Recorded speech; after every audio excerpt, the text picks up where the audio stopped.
Well, thank you for joining us here for the latest news where you live. I'm Joe Ellison. Today, lawmakers are meeting to hammer out more details of what will be in a report regarding Arkansas educators and their pay. Now, this comes as Arkansas educators continue pushing for pay across the state. Education advocates gathered in Little Rock again, much like what we saw over the summer. Many say it has been a waiting game with state leaders.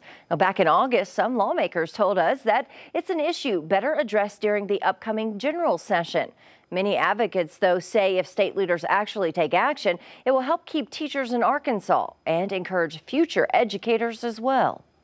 People who go to college and graduate with a 4-year degree don't want to get out and have to do all the things teachers do for $36,000 a year or $38,000 a year. The report lawmakers are working on will be addressed when the next session begins January 9th. And millions of Americans are still on the edge of their seats as the application period to apply for student loan forgiveness is up in the air. The Department of Education previously said the applications would open in, quote, early October. But when checking the federal website, no information has been posted or changed to indicate a specific date. And last week, Arkansas joined a group of states accusing the Biden administration of overstepping its power with the loan forgiveness plan. All right, before we get to other news where you live, let's get a check of the weather where you live. Meteorologist Zach Scott has what we need to know. Hey, Zach. Hey, Joe. I'll start out with this real quick. Again, we've talked about the drought conditions, how dry we've been at different times this year. Of course, we had the big flash drought that started in May through June, July. Got some rain and more activity coming in August. Now we've fallen back into those dry times. We talked about the burn bans. We had the high wildfire threat across the region. Here's what it looks like when we talk about that rainfall since September 1st. Fayetteville's officially at Drake Field on the south side of the city has only received 1.28 inches of rainfall. Fort Smith at the airport has officially only received 0.96 inches of rainfall. That's since September 1st. So just since then, in the last month, we have recently fallen behind almost 3.5 inches across the region. Not a good situation. We need some rainfall. As we look at that rainfall chance over the next 6 days, not looking great. Again, looks the exact same as really what we've seen the last couple of weeks. More very low to zero chances of some showers. We could get a few sprinkles in northwest Arkansas Wednesday. There's another chance of a weak disturbance and maybe enough lifted moisture coming together as we get into next Monday morning for the chance for a few spotty showers. But all in all, certainly no drought-busting rainfall heading our way. Temperatures today with more sunshine, blue skies, low to mid-80s, northwest Arkansas, mid-80s. We could see a few spots topping out around 87 degrees in the River Valley. Another cool night will fall back into the 50s and a few upper 40s. And then tomorrow, a weak front moves towards us. A few spotty showers just to the northwest. We could get enough for maybe a few spotty sprinkles in northwest Arkansas. Overall, we're looking dry. Another mild day with temperatures in the 80s. Joe? J.B. Wilson, you are a coward for doing what you did. Amen. People, please don't name call. I will name call if I want. This is public comment. What are you going to do, J.P. Duncan? Kick me out? Have the sheriff come take me out like you're so prone to do?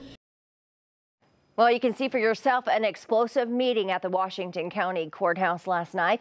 The Quorum Court's County Service Committee tabled a resolution to ask the state legislature to add more exceptions to Arkansas's abortion trigger law. 5 News reporter Micah Wilson was there and breaks down what happened at that meeting. Hey, good morning to you. That entire meeting lasted less than 15 minutes. That's including public comment. Now, the committee does plan to revisit the resolution at its next meeting, but there is no set date yet. I think that this was a cowardly move by folks who didn't want to vote on a difficult issue for them before the election. I think that is incredibly cynical. Monday night, the County Services Committee was supposed to vote on Justice of the Peace Evelyn Rio Stafford's resolution. The merciful thing to do is to create an exception. But that vote adding rape and incest as those exceptions never happened. I move to postpone the next resolution on the agenda. That happened before the resolution was even introduced and before public comment. All those in favor say aye. Aye. All those opposed? No. The ayes have it. delaying the vote and kicking off public comment. That is not being transparent. That is not being open. That is not handling county business in an open manner. You are just showing disrespect for the constituents of Washington County. Y'all are just as bad as the rapists. J.P. Butch Pond voted to delay the discussion. They may need more time to study. However, he says his mind was already made up. I don't believe in taking an innocent life. Is the living child worth less than the fetus? Those in support of the resolution say they'll continue to fight for it despite what happened. You are cowards and you are shameful for what you did tonight. And right now, there is no committee meeting scheduled on the Washington County website through the end of this year, but members tell me it should be sometime in November. Mike Wilson, 5 News. Now, if the resolution passes at the next committee meeting, it'll go to the full quorum court, then to the state to discuss. And Scott County Sheriff Randy Shores is claiming his innocence. Now, you saw it first here on Friday. You remember, Scott County Sheriff Randy Shores and a former Waldron police officer both charged after an investigation of use of force. Now, both Shores and former Waldron officer Omar Gonzalez were booked in the county jail, and they have since been booked out. 5 News reporter Catherine Gilker sat down with the sheriff, who explains why he says he's innocent. I did nothing wrong. I will have my day in court on it. Scott County Sheriff Randy Shores and former Waldron officer Sergeant Omar Gonzalez were arrested and charged last Friday, stemming from an arrest that happened in February that was caught on body camera. Here you see body cam video of that arrest. Sheriff Shores doesn't appear in the footage until almost 30 seconds after Gonzalez first hit the suspect. According to documents, Sheriff Randy Shores witnessed the actions of Gonzalez.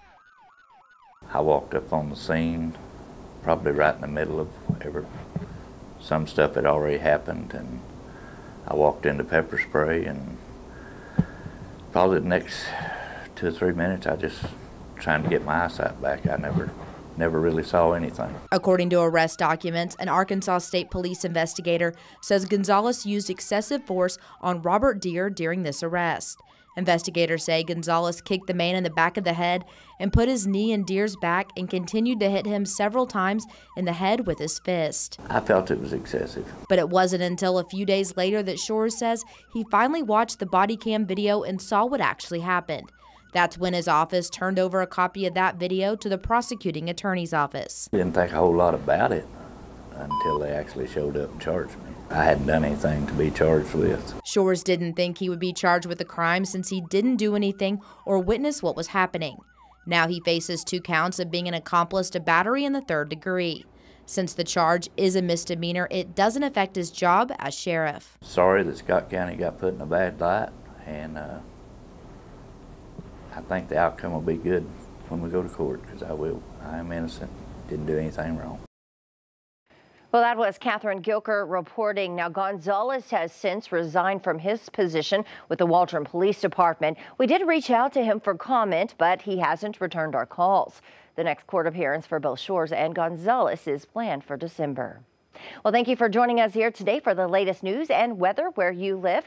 I'm Jo Ellison. Catch up with us again right here tomorrow for more.